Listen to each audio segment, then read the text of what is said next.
from Wisconsin. No more snow for this girl. Jeez Louise. Yeah. We're We're still 20 catching years nice out here. Alrighty, so today about mindset. The first 5 minutes of the day, in my opinion, is one of the most important parts of the whole day. And I guess I have a question. What do you do in the first 5 minutes of your day? I hit snooze 3 times. No joke. Anybody else? First 5 minutes. First 5 minutes, I kind of I wander out to my kitchen and I turn on my cell phone and I make a cup of coffee. I actually open my iPad, go to YouTube, and try to find 5 minutes, something like either pray or motivational or, like something for this particular day.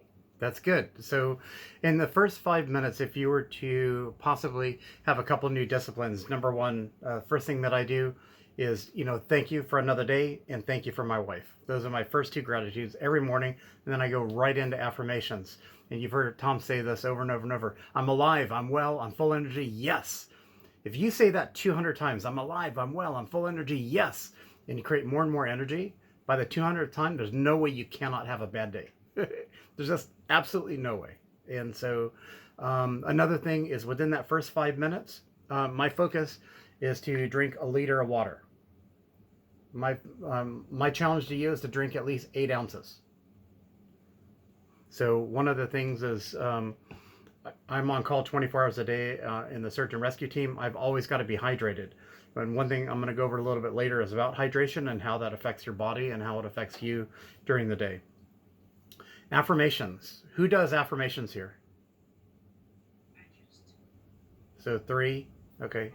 Do you know what they are and how they're structured? No, they are, but I don't know how they're structured. I was gonna say you don't like this anymore.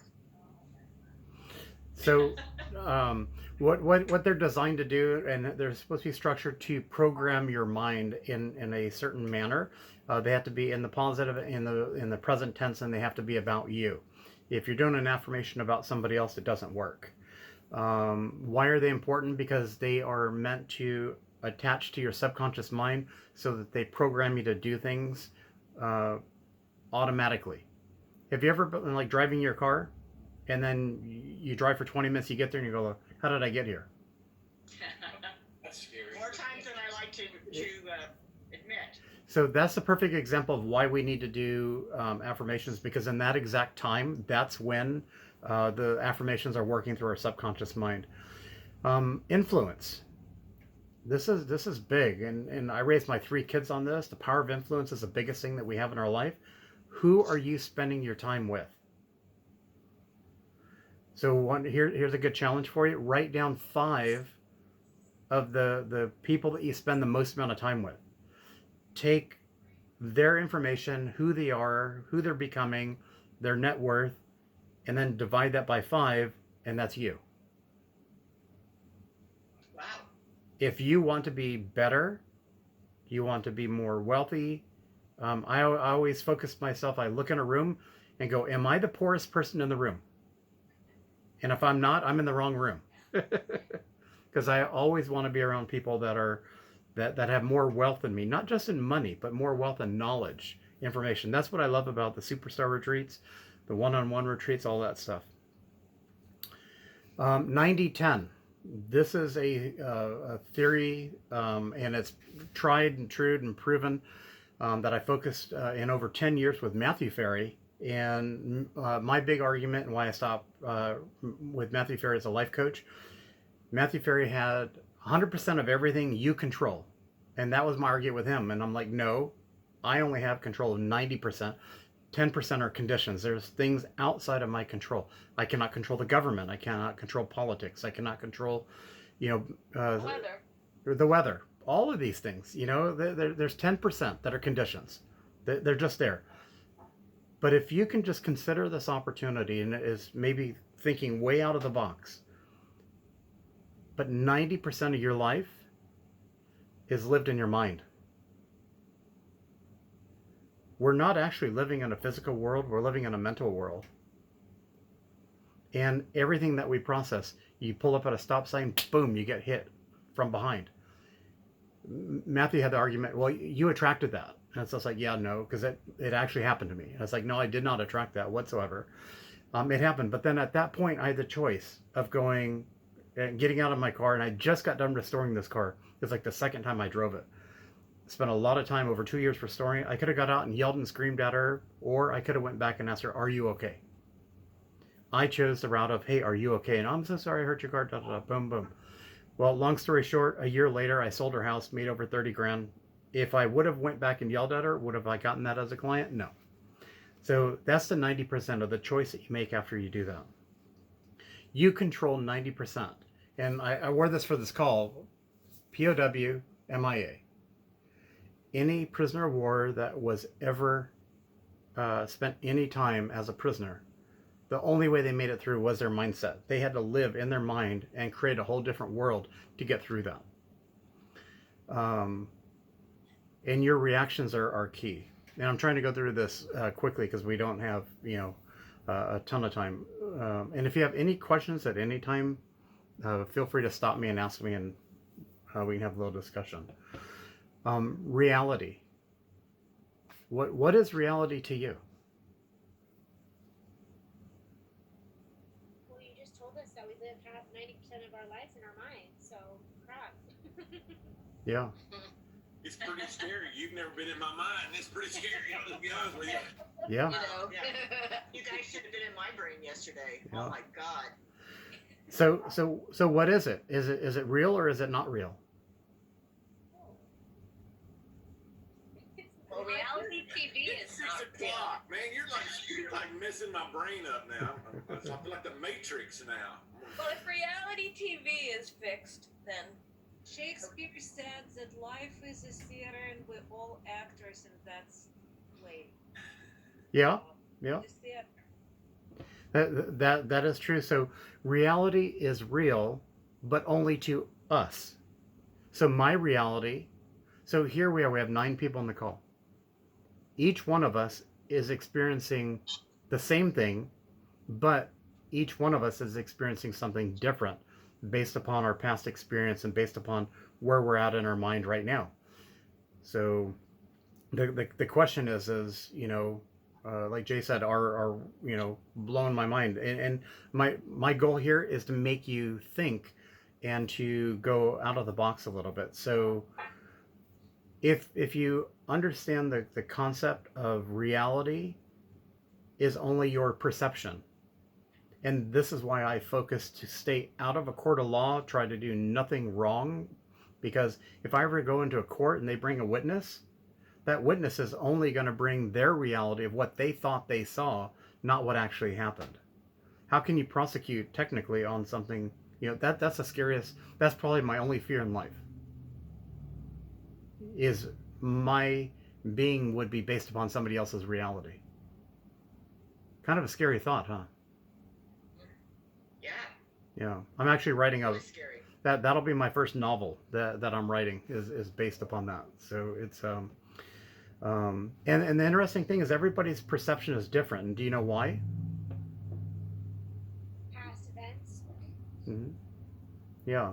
And so the past events is 100% correct. So we all make decisions based upon previous experiences. And that's why NLP, neuro-linguistic programming, is so important, because what it does is it reprograms those events.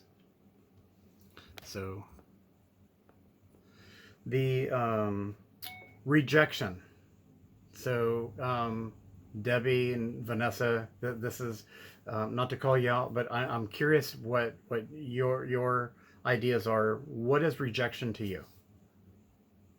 Everything. Not being liked. I don't. Vanessa, there's no rejection here, so at least it can't be more than 90% of it, because there's no rejection here. Yeah, I know, right? Yeah, no, like rejection's hard, right? Like hearing no and someone not liking you. you and not making people happy. Mm-hmm. But, I mean, is it in your brain that somebody doesn't like you? I mean, that's, as opposed to they might really like you, but it's how you're perceiving it at that moment. And fear for me, it's a huge, I don't know at what point in my life that I actually got this weird thing and became so paranoid about rejection. I don't, I don't know. Debbie, you just said not being liked. We just all kind of like concerned about not being liked. What about Like anybody? people who know us. So not being liked. What else? Anybody? Losing listening to someone else. Oh, God, that happened to me yesterday. Yes. Well, I don't know. That's a tough rejection for me. Yeah, I don't know if this is where you're going or not, Kevin, but the only person that I'm working on this, okay, but the only person that I try to give the ability to reject me is my wife, and that is it, period. So if I go to somebody's house and they choose to go with Kevin, then I always say, man, I hope it goes great, and just move on. My job is to be in front of more people, and I'll find people that resonate with me. Everybody's not going to resonate with me. I understand that, but that doesn't mean they don't like me. They just don't know me the way my wife knows me. So I'm going to get my value from her. So that's the way I'm trying. I'm not there, but that's what I want. And you have to make up the decision for yourself. You have to realize that rejection, the definition of rejection is what you make it to be. So I'll share you what my definition. Rejection is only the definition that you make it to be. Again, it's your perception. What is your perception of rejection? I'll share with you my perception, and this is exactly what Jay said. The only person in the world that can reject me is my wife of 36 years. If I walk in the door and she says, "Get the hell out," hey, that's rejection. I walk into a listing presentation and they go, "I don't like you. I don't like facial hair. I don't like long hair, whatever. Get out. Thank you very much. You made a business decision. Have a wonderful day. Next, move on." My kids, even if my kids reject me, not a big deal. They're making a business decision based upon their life and what they're doing right then and there. And what it does is you're creating, you're being detached. So not being attached to the outcome is huge. The only outcome that I'm attached to is my wife.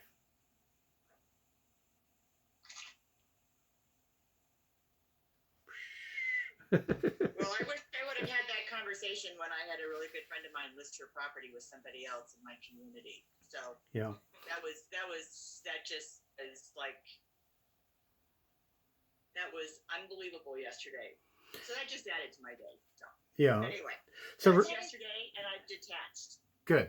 But that's a mindset too. Like Yeah. your mindset is like just no one can reject me but my wife.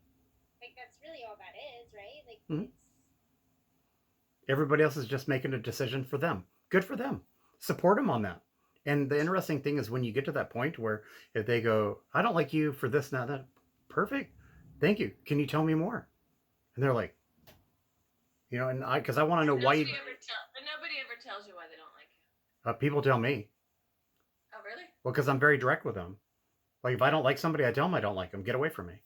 Seriously, if they're being really, really negative, I says I can't deal with your negativity. When you learn to be a little bit more positive, then let's interact some more. But I have to, exit right now. I just don't tolerate it. One of my affirmations: I eliminate negative things and people from my life each and every day. And basically, there's two types of rejections. First rejection from people who don't know us, like for example, phone rejection, right? You call somebody and they say, "Get lost," right? Don't bother me. Mhm. And the second rejection for people who knows us, like in your case, Debbie, you were rejected by a friend, and it's also hurtful. Yeah, it's two different types of rejection, but both probably. The first one less hurtful because people don't know us. The second is more kind of like easy to swallow because people know us and they still reject. So that's your definition. No, it is. I said there is two levels of I was rejection. thinking No. that too. Like I was like, wait a minute, that's like Yeah. that's her definition of rejection. Yeah. So Larissa, that's your definition. No, well, There's that two types. Yeah. But that's your definition of it. no, that's your definition and that's your perception. my perception is there's one level, my wife. There's no other rejection. Everybody else is just making a decision, and I respect that, and I move on. That is so awesome. Yeah. So that That's is great. that is your definition, and that is your perception, and I respect that 100%. And that's where you're at. Okay, so Kevin, let me ask you a question. Just take this to the next. Now, this is where it starts getting scary because we're starting to let you in now. So get ready. Okay, get ready. It's ugly. It gets ugly from this point on. We're out here by past the buoy. So when people make a business decision, Yeah. Sometimes does that also kick you into a business decision as well? Oh, 100%. 100%. Because I don't sometimes I feel like that maybe like I'll tell you, Debbie, I've got one even worse. We picked our accountant, this young guy that just started, and we worked with him for like 2 years, and then he actually graduated high school with my daughter, which is on our team, and she was like helping him find the value of his home and doing all this stuff for it and all this stuff, and he chose another realtor over her, and I terminated him. I called him and said, hey, man, congratulations on. I hope you get your house sold, but we're going to have to move our business somewhere else. So we just moved. Good for you. I didn't do it out of spite. I told him. I said, listen, this is ridiculous. We've been partners. But I don't know. Is that?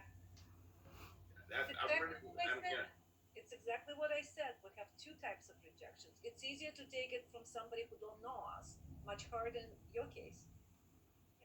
So for me, that would be a business decision, and then what I have to do is weigh in and ask, am I making this decision to terminate my accountant based upon my ego or based upon a business decision? And I'm being real.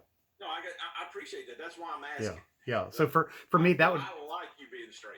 Yeah, I had the exact same thing about 15 years ago. My accountant, he's been my accountant since 1992.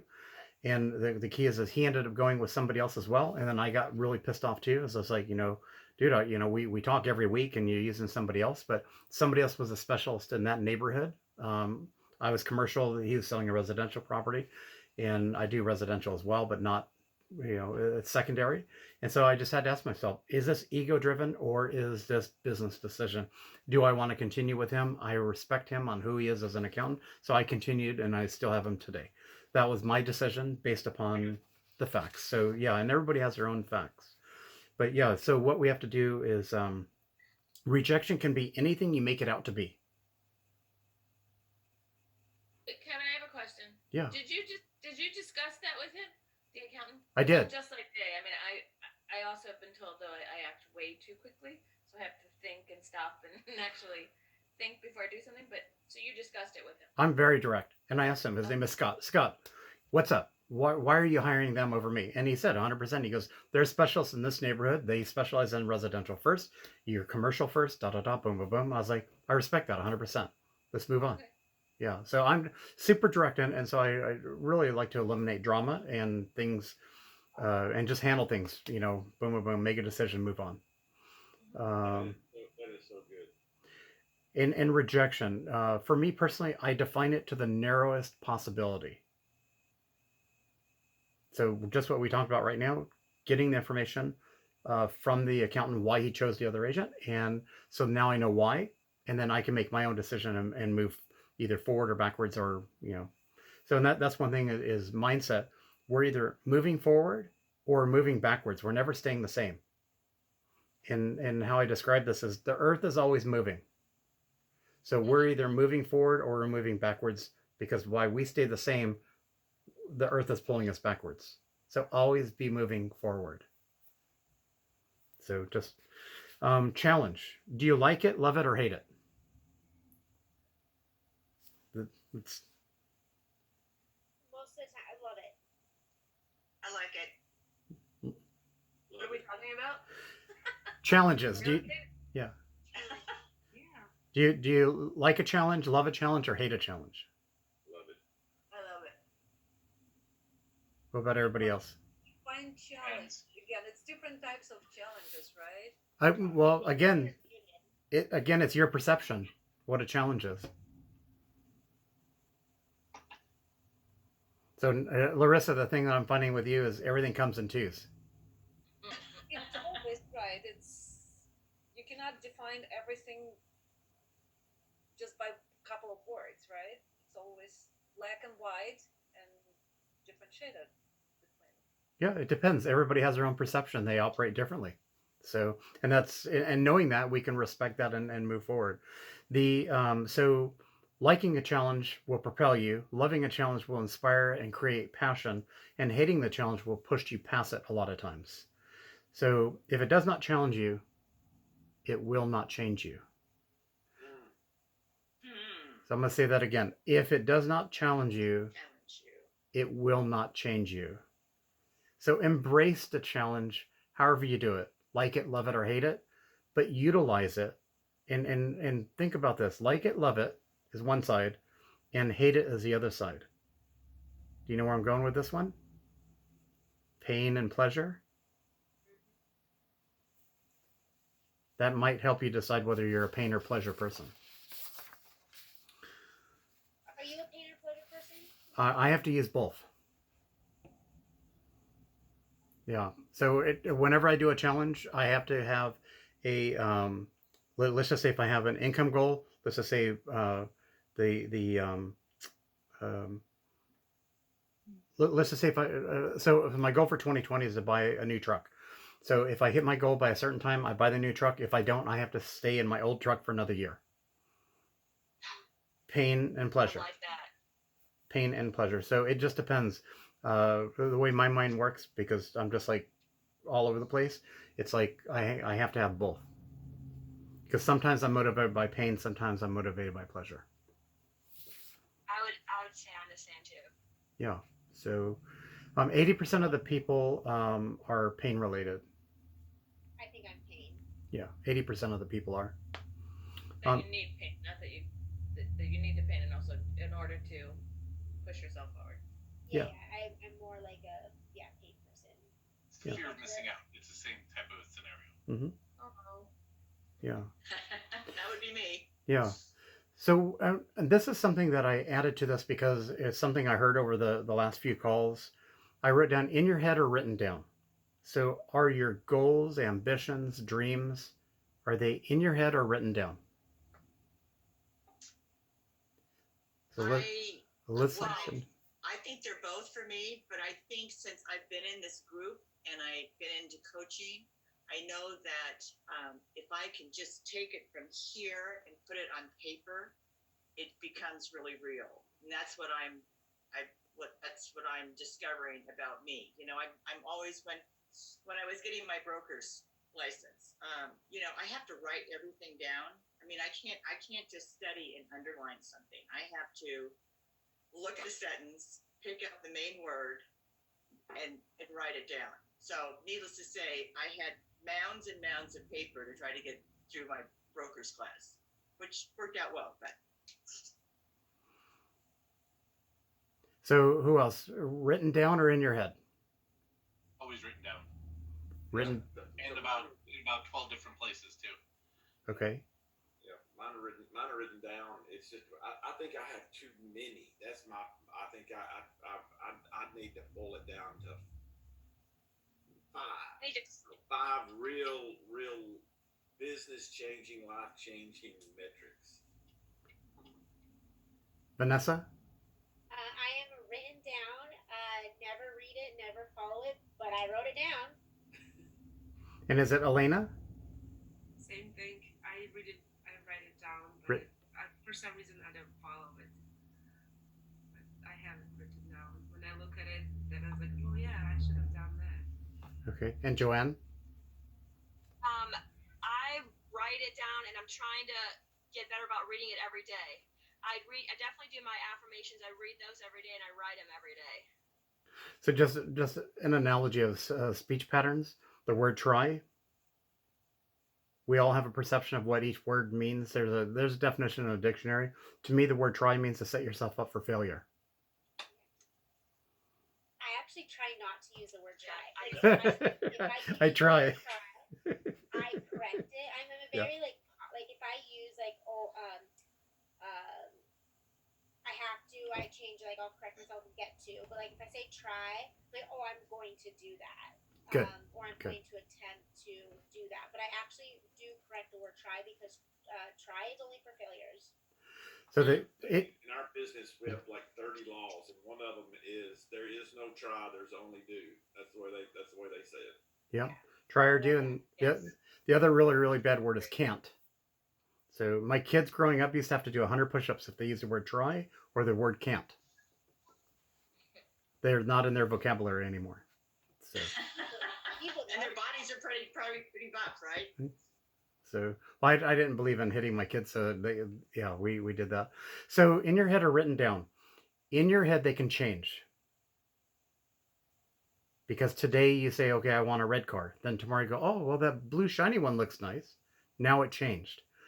Written down. Once you write it down, it always stays the same. And this is the key. If your intent is not clear, the obstacle, which we have every single day, the obstacle will stop you, whatever that may be. It's more clear when it's written down, because when you read, I want a red convertible sports car every single day, and then you break it down the next day, I want a red convertible Ferrari. Then I want this number Ferrari this year, this color exterior, this color interior. It becomes more and more clear.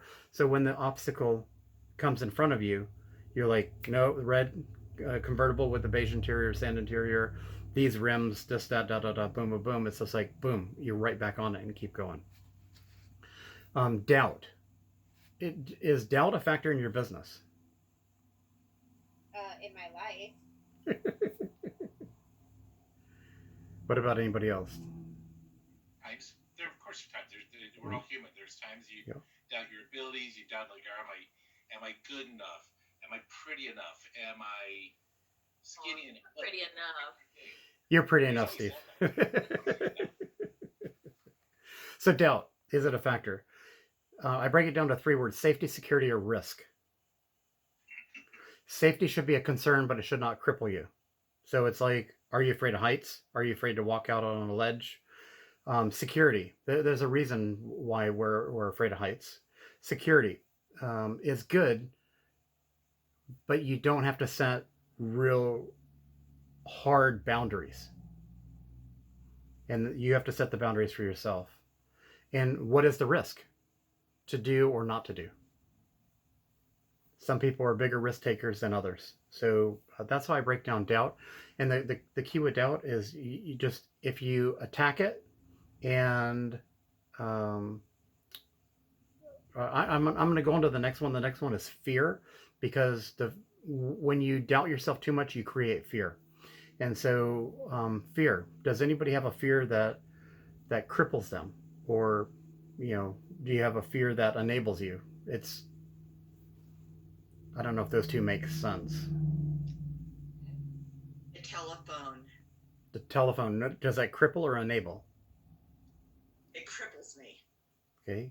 What about anybody else? I have a fear of different financial decisions. Okay. Like, is it too much to invest? What if I lose money? And I'm talking about more in business related financial decisions. Yeah. Oh, 100%. Anybody else? So cripple or enable. When you face it head on, face your fear head on. In the military, they teach us you vaccinate in small doses. It's kind of funny because we're in a pandemic. But the thing is if whatever you're afraid of, tackle it a little each day. So let's just say if you're afraid of public speaking, speak. If you have a speech and you got to speak in front of 50 people, do it in front of your spouse. Do it in front of a friend. Then have 2 friends over. Then do it in front of 2, and then 3, and then do it in a small crowd, and then a bigger crowd. You'll get up there and boom. So small doses. And you overcome by practice. Going into then now I'm going to change the topic completely. Hydration. How many people drink at least 24 ounces of water a day? So half of us. Yeah, sometimes. So when, where, and why? So when do we hydrate? Where do we hydrate? And why do we hydrate? If you drink at least 8 ounces when you wake up, what it does is it jumpstarts all of your organs. And if you does anybody have a trouble? They wake up, but then they're still tired for like the first hour. Yeah. Okay, so Larissa, Alyssa, anybody else? With I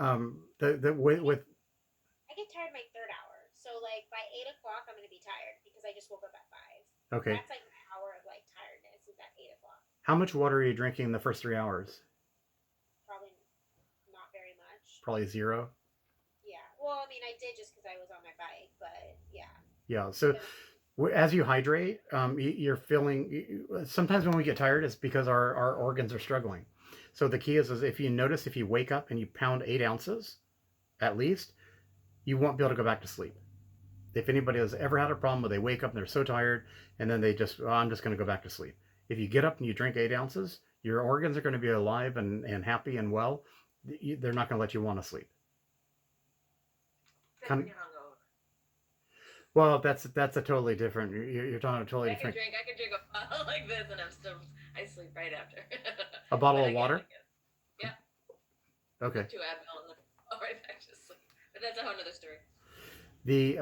So yeah, with the hydration is it jumpstarts the organ, like I said, and stops you from getting sleepy. But the key is it's really, really good for your body. And throughout the day, if you can hydrate in the morning, while we're doing our prospecting and what have you, then you're good for the rest of the day. So if you can get 24 ounces in by noon, your body should operate really, really good all the way through dinner time. Then when you're on appointments, you're more alive. Your body is in a much better setting. So mindset life hack. I wrote, first thing about mindset is the last thing. So what is the last thing that you think about before you go to sleep? Sometimes what I have to do the next day.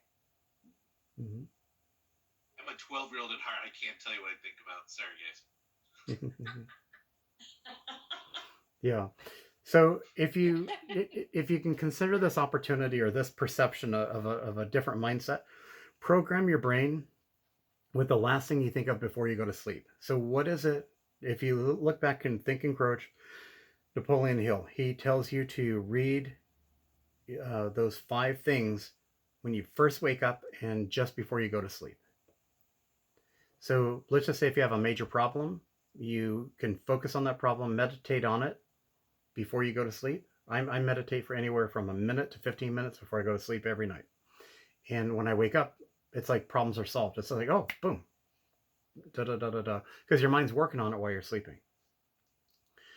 Your mind will, and you will wake up energized and solutions to your last thought. So, but the thing is if you, let's just say if you want a new red Corvette convertible. So now you're just focusing on this all night long. And so your mind is going to figure